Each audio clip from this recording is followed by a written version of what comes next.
El coche que tenemos es similar al que teníamos. El otro era un S8 reconstruido a S9 y el que tenemos ahora es un S9 con muchas piezas de S10. Viene de Irlanda en última hora, que fue lo que conseguimos comprar a un precio razonable y aún no hemos ni montado en él. Así que a ver qué nos pasa este fin de semana.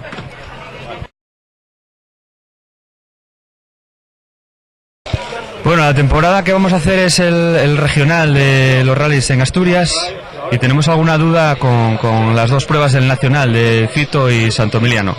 No sabemos hacerlas con el Audi o con el Subaru o incluso, depende del presupuesto, a lo mejor no lo haríamos, pero en principio el regional.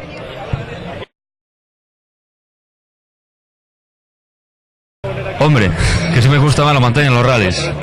Me gusta mucho la montaña porque ya estoy muy hecha a ella y la verdad es que el coche que tengo, el Audi, es un coche perfecto para la montaña, disfruto muchísimo con él. Pero bueno, todo este circo de los días de correr y llegar a casa agotado de andar en coche, pues en realidad me gusta. A mí lo que me gusta es correr en coche y me decanto un poco más por los rallies ahora mismo. Ya está, fue fácil, ¿no?